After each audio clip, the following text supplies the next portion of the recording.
चारों जुग परताप तुम्हारा, हे परसिद्ध जगत उजियारा।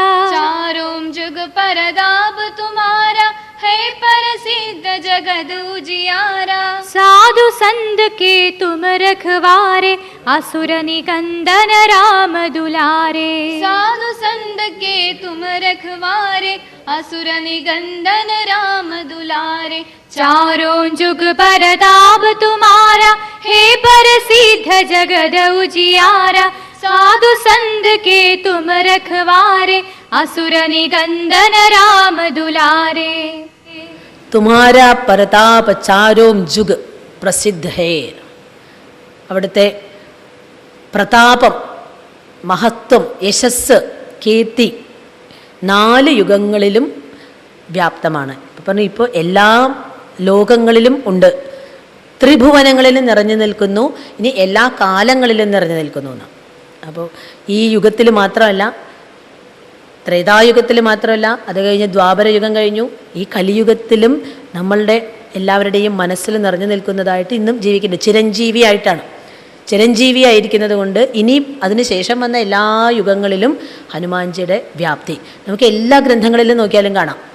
ഹനുമാൻജിയുടെ പരാമർശം മഹാഭാരതത്തിലും ഈ കല്യാണ സൗഗന്ധികത്തിനൊക്കെ പോയത് അവിടെ തൻ്റെ ആ ഇതൊക്കെ കാണിച്ചത്, ആ സിദ്ധികളെല്ലാം കാണിച്ചുകൊണ്ട് എല്ലാ സമയത്തും തൻ്റെ സാന്നിധ്യം ലോകത്തിൽ തെളിയിച്ചുകൊണ്ടേയിരിക്കുന്നുണ്ട്. അങ്ങനെ ചാരോം ജുഗ് തുമാരാ പ്രതാപ് പ്രസിദ്ധ ഹേ.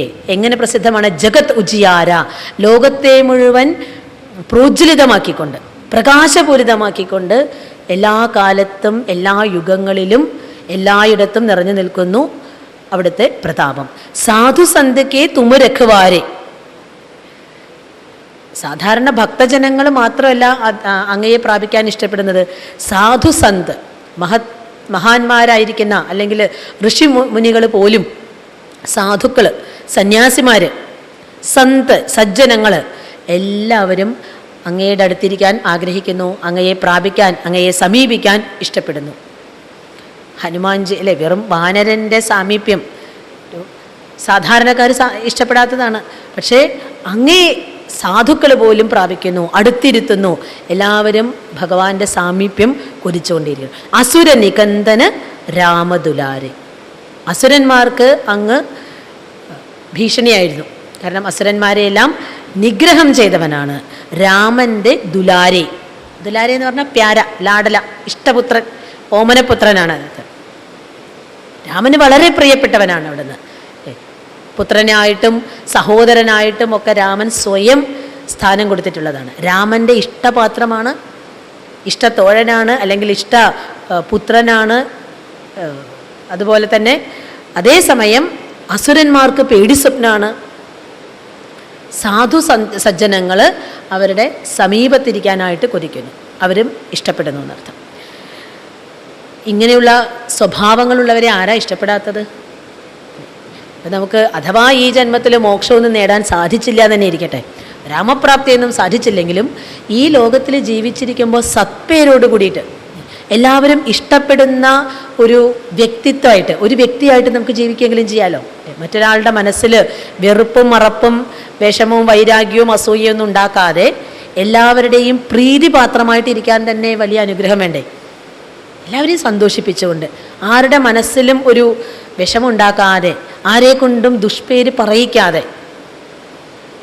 ആദ്യം നമ്മൾ ഓർമ്മിച്ചത് വളരെ ബുദ്ധിമുട്ടാണ് ലോകത്തിൽ അപവാദം ഉണ്ടാക്കാതെ, അപവാദം കേൾക്കാതെ, ഒരു ദുഷ്പേരുണ്ടാക്കാതെ ജീവിക്കുക എന്നുള്ളത്.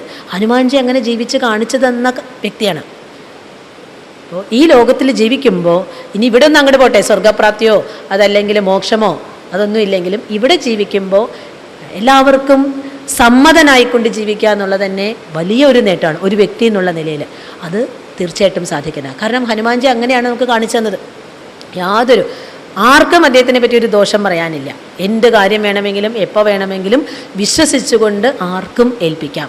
അത് ചെയ്തിരിക്കും, ഏറ്റെടുത്താൽ ചെയ്തിരിക്കും. ഒരു കാര്യം നോ പറയുന്ന പ്രശ്നമില്ല, പറ്റോ ഇല്ലേ എന്നുള്ളതൊന്നുമില്ല, സാധിക്കും എന്നുള്ളത് അപാര ശക്തിയാണ്. ഇങ്ങനെ നമ്മൾ ഓരോരുത്തരും അപാര ശക്തിയോട് കൂടിയിട്ടാണ് ഈ ഭൂമിയിൽ വന്നിരിക്കുന്നത്, മനുഷ്യജന്മം എടുത്തിരിക്കുന്നത്. നമ്മൾക്ക് ഓരോരുത്തർക്കും ഇങ്ങനെ ഈ ജനഹൃദയങ്ങളിൽ ജീവിക്കാൻ സാധിക്കും പിന്നെ അതോടൊപ്പം തന്നെ ആത്മനോ മോക്ഷായ പറഞ്ഞു, അവനവൻ്റെ ലക്ഷ്യപ്രാപ്തിക്ക് വേണ്ടിയിട്ടും ഇവിടെ ജീവിക്കണം. അതാണ് നമ്മളുടെ പരമദൗത്യം, പരമധർമ്മം, പരമപുരുഷാർത്ഥം. ഇതിനെ നമ്മളെ പ്രേരിപ്പിക്കുകയാണ് ഹനുമാൻജിയുടെ വ്യക്തിത്വം. സ്വാമി ചിന്മയാനന്ദജി ഹനുമാൻജിയെ പറ്റി നല്ലൊരു റിമാർക്ക് പറഞ്ഞത് ഇതിനിടെ ശ്രദ്ധയപ്പെട്ടു. അദ്ദേഹം പറഞ്ഞത്, as a character Hanuman represents a perfect man of education and culture, proficient and efficient and ever a go getter. പ്രൊഫിഷ്യൻസിയും എഫിഷ്യൻസിയും ഒപ്പം വരലിനെ ബുദ്ധിമുട്ടാണ്.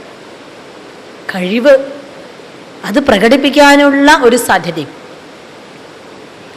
അതുപോലെ ഒരു perfect man of education and culture, സംസ്കാരം, യജ്ഞോപവീതം പറഞ്ഞപ്പോൾ പറഞ്ഞു എന്തൊരു ഡീസൻ്റാണ് അല്ലേ. ഇതൊക്കെ കേൾക്കുമ്പോൾ തോന്നില്ലേ നമ്മളെ മനുഷ്യരെക്കാൾ എത്രയോ ഡീസൻ്റായിട്ടാണ് വാനരനായിട്ടുള്ള ആൾ പെരുമാറിയിരിക്കുന്നത്. വളരെ ഡീസൻ്റായിട്ട്, കൾച്ചേർഡാണെന്ന്. Nothing seems to be impossible for him. സാധിക്കാത്തതായിട്ട് ഒന്നുമില്ല. സാധിക്കാൻ അത് ഒരുപാട് പരിശ്രമിച്ചിട്ടാണോ, വളരെയധികം എഫേർട്ട് എടുത്തിട്ടാണോ? അല്ല. To think is act for him. ചിന്തിക്കാന്ന് പറയുമ്പോഴേക്കും ആൾ പ്രവർത്തിച്ചിരിക്കും അല്ലേ. കടുക് വറക്കുന്നതിൻ്റെ ഉള്ളിൽ കൊണ്ടുവന്ന് കൊടുത്തു, സഞ്ജീവനി മലയോട് കൂടിയിട്ട് എടുത്തുകൊണ്ട് കൊടുത്തു. വിചാരിക്കുമ്പോഴേക്കും പ്രവർത്തിച്ചിരിക്കും. നമുക്കൊക്കെ വിചാരിക്കാൻ കുറച്ച് കാലം എടുക്കും. കുറേ ഇങ്ങനെ ഉന്തി ഉന്തി ഉന്തി ഉന്തി അമുക്കി പഴിപ്പിച്ച് അവസാനം എടുക്കുമ്പോഴത്തേക്കും ഇനിയും സമയമുണ്ടല്ലോ, അപ്പോൾ എന്താ ഇപ്പം അത്ര ധൃതി, ഇനി നാളെ ലീവല്ലേ, മറ്റന്നാ സമയമില്ലേ, ഇതിങ്ങനെ പോസ്റ്റ്പോൺ ചെയ്ത്. ഈ ദീർഘസൂത്രത, ദീർഘദർശിത്വമാണ് നമുക്ക് വേണ്ടത്. ദീർഘസൂത്രത ഈ അലസതയെന്ന് വന്ന് പോസ്റ്റ്പോൺ ചെയ്ത് അതല്ല. ഇവിടെ വിചാരിക്കുമ്പോഴേക്കും പ്രവർത്തിച്ചിരിക്കും. To conceive is to achieve for him. ഒന്ന് സങ്കല്പിക്കുമ്പോഴേക്കും പ്രാപിച്ചിരിക്കും, നേടിയിരിക്കുന്നർത്ഥം. ഒന്ന് ആഗ്രഹിക്കുമ്പോഴേക്കും നേടിയിരിക്കും. അതുകൊണ്ട് ഒരിക്കലും അതിനെ പറ്റിയിട്ട് പിന്നീട് ഒരിക്കലും പശ്ചാത്താപമോ അല്ലെങ്കിൽ വേണ്ടായിരുന്നോ എന്നുള്ള ഒരു ചിന്തയോ ഒന്നുമില്ല. അങ്ങനെയാണ് എല്ലാ ഹൃദയങ്ങളിലും നിറഞ്ഞു നിൽക്കുന്നത്. ഈ വ്യക്തി ഇങ്ങനെയുള്ളവർക്ക് എന്ത് വേണമെങ്കിലും ഏൽപ്പിക്കാം, നമുക്ക് വിശ്വസിക്കാം. അപ്പോൾ രാമൻ്റെ കാര്യം പോലും ഇത്രയും വിദഗ്ധമായി ബുദ്ധിപൂർവം ചെയ്യാൻ സാധിച്ച ആ കർമ്മ യോഗിക്ക് നമ്മളുടെ ഓരോരുത്തരുടെയും കാര്യം, നമുക്ക് എത്രയുണ്ട് ആഗ്രഹങ്ങൾ. നമ്മൾ എന്താ അമ്പലത്തിൽ പോയാൽ പ്രാർത്ഥിക്കുക മാക്സിമം? ഈ നമ്മുടെ ചുറ്റുവട്ടത്തിലുള്ള കുറച്ച് കാര്യങ്ങൾ അല്ലേ, അത് ശരിയാക്കി തരണേ, ഇത് ശരിയാക്കി തരണേ, മക്കളുടെ കാര്യം മാത്രം ഒന്ന്, എൻ്റെ എന്തോ ആവട്ടെ, ഇത്രയൊക്കെ അങ്ങോട്ട് കഴിഞ്ഞു പോയി, ഇനി അവരെ ഒന്നും കുഴപ്പമില്ലാതിരുന്നാൽ മതി, അവരുടെ കാര്യമൊക്കെ നോക്കുക അല്ലേ. താൽക്കാലിക സുഖം, കുറച്ച് ശരീരത്തിന് ആരോഗ്യം, ഇത്തിരി ശക്തി, കുറച്ച് സമ്പാദ്യം, ഇങ്ങനെ ഈ അല്പകാര്യങ്ങളെ നമുക്ക് ചെയ്യാനുള്ളൂ. അവിടെ പിന്നെ എന്തിനാ നമ്മൾ ഈ ഭ്രമിക്കുന്നത്? നമുക്ക് പേടിക്കേണ്ട ആവശ്യമില്ല. ഈ ഏക ഭക്തിയിൽ ഉറച്ചു നിൽക്കാൻ തന്നെ നമ്മൾ കഷ്ടപ്പെടുന്നുണ്ടല്ലോ. ഒരു ഭഗവാനെ നമ്മൾ പ്രാർത്ഥിക്കുമ്പോൾ മറ്റു പലരെയും ഓർമ്മ വരും. അവിടെ പോണ്ടേ, ഇവിടെ പോണ്ടേ, ആ അമ്പലത്തിൽ നിന്ന് പോയിട്ടില്ലല്ലോ, അവിടെ വെള്ളിയാഴ്ച അല്ലേ, ഇവിടെ ശനിയാഴ്ച അല്ലേ അല്ലേ, അതും എല്ലാം ചിന്തനാണ് അവിടെ. അതുകൊണ്ട് എന്തുകൊണ്ടാണ് അങ്ങനെ പറ്റുന്നത്? വിശ്വാസക്കുറവുണ്ട്, ഉറപ്പില്ല നമുക്ക്. ശരിയാണ്, ഹനുമാൻജിക്ക് ശക്തിയൊക്കെ ഉണ്ട്, പക്ഷെ ഹനുമാൻജി മാത്രം മതിയോ അല്ലേ? ഇവിടെ ഇപ്പോൾ വെറ്റിലമാല ചാർത്തിയാലോ വടമാല ചാർത്തിയെ കൊണ്ടോ മാത്രം എനിക്ക് എന്താ ഉറപ്പ്? ചിലപ്പോൾ അവിടെ ഇങ്ങനെ കുറേ കാലമായിട്ട് 30 വെള്ളിയാഴ്ച കഴിച്ചുകൊണ്ടിരിക്കുകയാണ്, ഇനിയിപ്പോൾ അത് മുടങ്ങിയതുകൊണ്ട് എനിക്ക് പ്രശ്നമാവോ? അപ്പോൾ അവിടെ ചാടി. പിന്നെ അവിടെ പോകുമ്പോഴേക്കും അവിടെ ചിലപ്പോൾ എങ്ങാനും നടയെങ്ങാനും അടച്ചാൽ പിന്നെ തീർന്നു അല്ലേ. അല്ലെങ്കിൽ എനിക്കിപ്പോൾ കഷ്ടകാലമാണ്, എനിക്കിപ്പോൾ അതിനൊന്നും യോഗമില്ല. സ്വയം ഇങ്ങനെ നമ്മൾ കാരണം ഉണ്ടാക്കിയിട്ട് മനോബലം കുറയ്ക്കുക. അതിനാണ് അടുത്ത ശ്ലോകങ്ങൾ പറയും, ഇതൊന്നും നമുക്ക് വേണ്ട, എല്ലാം അങ്ങോട്ട് വിട്ടുകൊടുക്കൂ. ഈ സമർപ്പണം എന്ന് പറയുന്നത് അത് പൂർണ്ണ സമർപ്പണമാവണം. അത് ഹനുമാൻ ചാലീസ ആയതുകൊണ്ട് ഹനുമാനെ പറയുന്നേ ഉള്ളൂ. കൃഷ്ണഭക്തിയിലും രാമഭക്തിയിലും ശിവഭക്തിയിലും ദേവീഭക്തിയിലും ഇതാണ് നമുക്ക് അത്യാവശ്യം. ഒരു ഇതിനെ പിടിച്ചു കഴിഞ്ഞാൽ അവിടെ നിൽക്കാൻ പറ്റണം. അപ്പം മറ്റേതൊന്നും ചെറുതായിട്ടല്ല, എല്ലാവർക്കും കഴിവുണ്ട്. പക്ഷെ എല്ലാവരെയും കൂടെ ഒരേ സമയത്ത് നമുക്ക് ഓർമ്മിക്കാൻ പറ്റില്ലല്ലോ. ഒന്ന് തിരഞ്ഞെടുത്ത് കഴിഞ്ഞാൽ അതിൽ ഏകാഗ്രത കിട്ടുക, അതിൽ ഉറപ്പ് കിട്ടിക്കഴിഞ്ഞാൽ പിന്നെ നമുക്ക് എത്ര എണ്ണം വേണമെങ്കിലും ആരെ വേണമെങ്കിലും പോവ് ഉപാസിക്കുകയോ പ്രാർത്ഥിക്കുകയോ ജപിക്കുകയോ ധ്യാനിക്കുകയോ എല്ലാം ചെയ്യാം, പിന്നെ ഇളകില്ല. പക്ഷേ ഇത് എപ്പോഴും ഇങ്ങനെ ഓടി നടന്ന് എവിടെ കിട്ടുക എന്ന് ചോദിച്ച് നടന്നാൽ ശാന്തി കിട്ടാൻ പോകുന്നില്ല. ആ വിശ്വാസം പൂർണ്ണമാക്കാനായിട്ടാണ് ഇനിയും പറയുന്നത്. അടുത്ത ഇതിൽ കുറച്ചുകൂടി ഇടയ്ക്കൊരു ഗുണങ്ങൾ പറയണം. നമ്മൾ ഒന്നുകൊണ്ടും പേടിക്കണ്ട, എല്ലാ സിദ്ധികളുടെയും ഉടമയാണ് ഹനുമാൻജി. अष्टसिद्धि नवनिधि के दादा असबर दीन जानकी माता। अष्टसिद्धि नवनिधि के दादा रसायन तुमरे पासा, सदा रहो रघुपति के दासा। राम रसायन तुम्हारे पासा, सदा रहो रघुपति के दासा। अष्ट सिद्धि नवनिधि के दादा, असबर दीन जानकी मादा। राम रसायन तुमरे पासा, सदा रहो रघुपति के दासा। തും അഷ്ടസിദ്ധിക്കേ ദാത, അഷ്ടസിദ്ധികൾ തരുന്നവനാണ്. അപ്പോൾ ഉള്ളവർക്കേ കൊടുക്കാൻ പറ്റുള്ളൂ, ഉള്ളതേ കൊടുക്കാൻ പറ്റുള്ളൂ. അഷ്ടസിദ്ധികളുടെ ഉടമയാണ് ഹനുമാൻജി. എന്താ അഷ്ടസിദ്ധികൾ? അണിമ, മഹിമ, ഗരിമ, ലഘിമ, പ്രാകാശ്യം, ഈശിത്വം, പ്രാപ്തി, ഈശിത്വം, വശിത്വം. അഷ്ടസിദ്ധികളാണ്, ഓരോരോ കഴിവാണ്. അണിമ എന്ന് പറഞ്ഞാൽ ശരീരത്തിനെ ചെറുതാക്കാനുള്ള കഴിവ് അല്ലേ? സൂക്ഷ്മരൂപധരി സിയഹിരിഖാവ കണ്ടു. വേണ്ടപ്പോൾ ഉചിതമായ രീതിയിൽ ചെറുതാക്കാൻ, ആഗ്രഹിക്കുമ്പോൾ ചെറുതാക്കാനുള്ള കഴിവ്. മഹിമ എന്ന് പറഞ്ഞാൽ വലുതാക്കാനുള്ള കഴിവ്. സുരസയുടെ മുൻപിലൊക്കെ ഇങ്ങനെ വലുതെടുത്തു. ഭീമാകാരം കൊണ്ട് ലങ്കാദർ ദഹനം ചെയ്തു, അവിടെ ഭീമമായിട്ടുണ്ട്. ഗരിമ, വെയിറ്റ് കൂട്ടാൻ, ശരീരത്തിൻ്റെ ഇത് വർദ്ധിപ്പിക്കാതെ തന്നെ, സൈസ് വർദ്ധിപ്പിക്കാതെ തന്നെ ഭാരം കൂട്ടാനായിട്ട്. അതാണ് കല്യാണ സൗഗന്ധികത്തിൽ കണ്ടത് ഭീമൻ്റെ അഹങ്കാരത്തിന് മുമ്പ് നോക്കടാ അല്ലേ, മർക്കടാ നീയങ്ങ് മാറിക്കിടാ ഷഠാ എന്നൊക്കെ പറയലേ. എന്നാ വേണമെങ്കിൽ മാറ്റി, ഞാൻ വയസ്സനല്ലേ, നിങ്ങൾ ചെറുപ്പമല്ലേ, എന്നെ ഒന്ന് മാറ്റിക്കൊള്ളാൻ പറഞ്ഞു. ഒരു വാലിൻ്റെ അറ്റം ഭീമന ഗതയെ കൊണ്ട് മാറ്റി വയ്ക്കാൻ പറ്റിയില്ല എന്നാണ് പറഞ്ഞു. അത്രയും ഗരിമ കാണിച്ചു, അത്രയും ശക്തിയാണ്. മാർഗതടസ്സം വേണമെങ്കിൽ സൃഷ്ടിക്കാൻ സാധിക്കും. ഇങ്ങനെ തൻ്റെ അത് അനാവശ്യമായിട്ടൊന്നും ചെയ്യില്ല. ഭക്തൻ്റെ മനസ്സിൽ അഹങ്കാരം വന്നു കഴിയുമ്പോൾ അതിനെ തടസ്സപ്പെടുത്താനായിട്ട് അതിനെ ഇല്ലാതാക്കാൻ വേണ്ടി മാത്രമേ പ്രയോഗിക്കുന്നുള്ളൂ. ഗരിമ. ലഘിമ എന്ന് പറഞ്ഞാൽ ലൈറ്റായിട്ട് പോകാനിരിക്കും. പ്രാപ്തി, ഇഷ്ടമുള്ള സാധനങ്ങളെല്ലാം പ്രാപിക്കാൻ സാധിക്കും. എന്ത് വേണമെങ്കിലും സ്വയം ഉണ്ടാക്കാൻ. ഇതൊക്കെ നമുക്ക് കിട്ടിയാൽ നന്നായിരുന്നു അല്ലേ? വിചാരിക്കുന്നതൊക്കെ കിട്ടാൻ പറ്റും. എന്ത് സാധനം മെറ്റീരിയലായിട്ട് എന്ത് കഴിക്കണം തോന്നിയോ, മണക്കണം തോന്നിയോ, ഇവിടെ ഏത് സാധനം തൊടണം എല്ലാം കിട്ടുന്നവർ. പിന്നൊന്ന് പ്രാകാശ്യം. പ്രാകാശ്യം, പ്രാകാമ്യം എന്ന് പറയും. പ്രാകാമ്യം രണ്ട് അത് പറയാറുണ്ട്. പ്രാകാമ്യം എന്ന് പറഞ്ഞാൽ എവിടെ വേണമെങ്കിലും പോകാൻ സാധിക്കാം. ഈ ശരീരം കൊണ്ട് തന്നെ ഇഷ്ടമുള്ളിടത്തൊക്കെ അത് നല്ല രസമായിരിക്കും. ഒന്നും വേണ്ട, ഇങ്ങനെ നമ്മൾ ഇവിടെ ഇരുന്ന് വിചാരിച്ചാൽ എത്തേണ്ടടുത്ത് എത്താൻ സാധിക്കാം. അതിപ്പോൾ നമ്മൾ മനസ്സുകൊണ്ട് എത്തുന്നുണ്ട്, മറ്റേ ശരീരം കൊണ്ട് എത്താൻ പറ്റുന്ന ഇതൊക്കെ എന്താ യോഗസിദ്ധിയാണ്. എവിടേക്ക് വേണമെങ്കിലും എത്താൻ സാധിക്കാം. പ്രാകാശത്തിൽ പറയുന്നത് ശരീരത്തിൽ നിന്ന് ഒരു പ്രത്യേക തേജസ്, ഒരു പ്രകാശം ഉണ്ടാകുന്ന. ഹനുമാൻജിയുടെ ശരീരത്തിൽ നിന്ന് ദിവ്യമായ ഒരു തേജസ് ഉണ്ടാകും. ഇത് ശ്രീകൃഷ്ണ ഭഗവാനിലും പറയുന്നുണ്ട്. ശ്രീകൃഷ്ണൻ നല്ല കറുപ്പ് നിറമാണല്ലോ. അത് ഒരു ആചാര്യൻ തന്നെ വ്യാഖ്യാനിച്ചിരിക്കുന്നത് ആ ശ്രീകൃഷ്ണൻ്റെ ഈ പ്രാകാശ ശക്തിയെ കൊണ്ടാണത്രേ ഈ ഗോപികമാരുടെ അകത്തുള്ള മുറിയിൽ, കലവറയിൽ കെട്ടിത്തൂക്കിയിരിക്കുന്ന ഉറിയുടെ മുകളിലുള്ള കലത്തിൽ നിന്ന് തൈരും പാലും ഒക്കെ എടുക്കാൻ സാധിച്ചു. ഇരുട്ടത്ത് വരുമ്പോൾ ശരീരത്തിലെ വെളിച്ചം കൊണ്ട് ഇതൊക്കെ കാണാൻ പറ്റുന്നവർ സിദ്ധി. വേറെ ടോർച്ചൊന്നും ആവശ്യമില്ല. തൻ്റെ സാമീപ്യം കൊണ്ട്, തൻ്റെ സാന്നിധ്യം കൊണ്ട് അവിടെയൊക്കെ പ്രകാശിപ്പിക്കാൻ സാധിക്കണം. പ്രകാശം. ഈശിത്ത്. ഈശത്ത് എന്ന് പറഞ്ഞാൽ എല്ലാവരെയും ജയിക്കാൻ സാധിക്കാം. ഹനുമാൻജിയുടെ സമീപത്ത് വരുന്നവരൊക്കെ ഹനുമാൻജിയുടെ കയ്യിലാവും. ഒരു അട്രാക്ഷൻ അല്ലേ, ഒരു സെൻറ്റർ ഓഫ് അട്രാക്ഷൻ ആവാനുള്ള കഴിവ്, പോകുന്നിടത്തൊക്കെ ആകർഷിക്കപ്പെടാനുള്ള ഒരു കഴിവ്, എല്ലാവരെയും തന്നോടടുപ്പിക്കാനുള്ള ഒരു കഴിവ്. വശിത്വം എന്ന് പറഞ്ഞാൽ അവരുടെ മനസ്സിനെയൊക്കെ കീഴടക്കാനുള്ള കഴിവ്.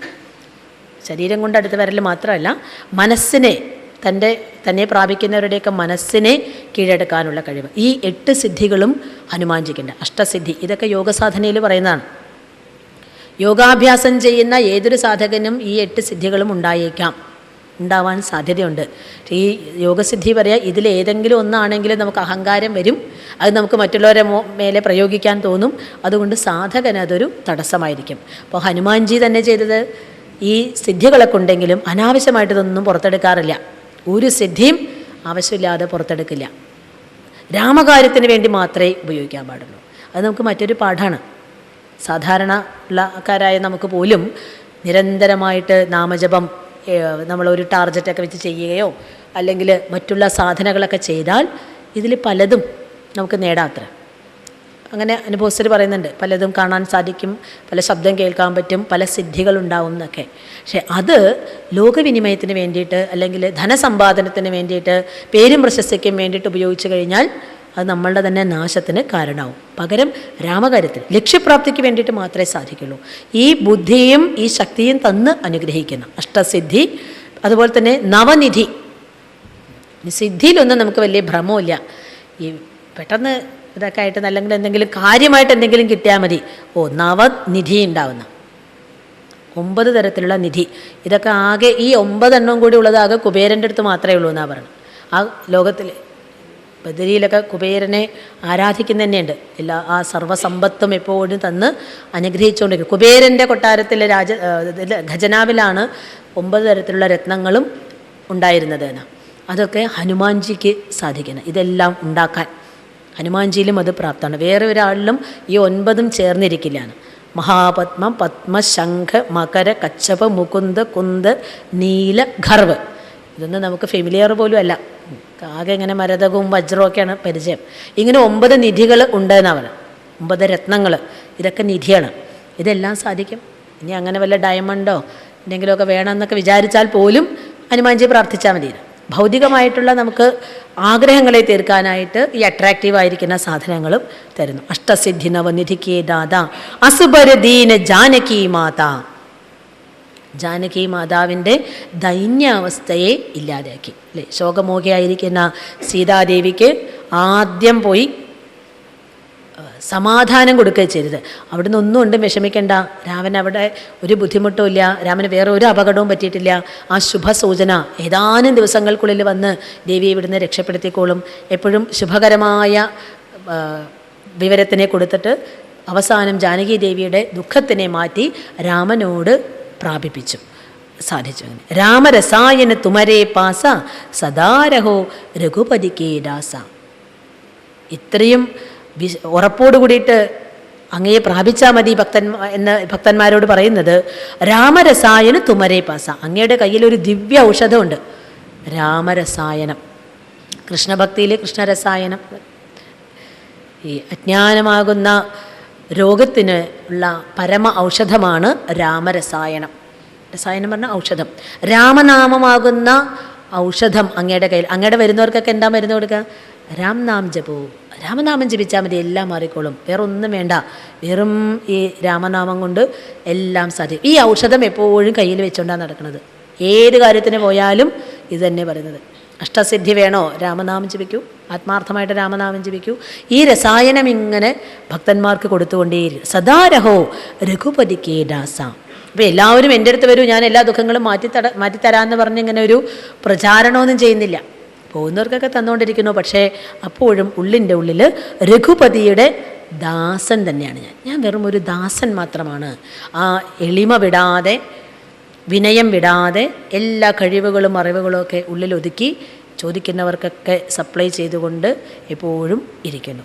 ഈ ഹനുമാനെ നമ്മൾ ഭജിച്ചു കഴിഞ്ഞാൽ രാമനെ പ്രാപിക്കാൻ സാധിക്കുന്നുള്ളതിന് ഒരു സംശയവും വേണ്ട. ഇതാണ് അടുത്ത ഭാഗങ്ങളിൽ. तुमरे भजन राम को पावै, जन्म जन्म के दुख बिसरावै. तुमरे भजन राम को पावै, जन्म जन्म के दुख बिसरावै. अंधकाल रघुबर पुर जाई, जहाँ जन्म हरि भक्त कहाई. अंधकाल रघुबर पुर जाई, जहाँ जन्म हरि भक्त कहाई. तुमरे भजन राम को पावै, जन्म जन्म के दुख बिसरावै. अंधकाल रघुबर पुर जाई, जहाँ जन्म हरि भक्त कहाई. തുമരേ ഭജന രാമക്കോ പാവേ. നമ്മളോടൊക്കെ ഭജിക്കാൻ പറയുന്നത് എന്തുകൊണ്ടാണെന്ന് ഒന്നുകൂടി വ്യക്തമാക്കുകയാണ്.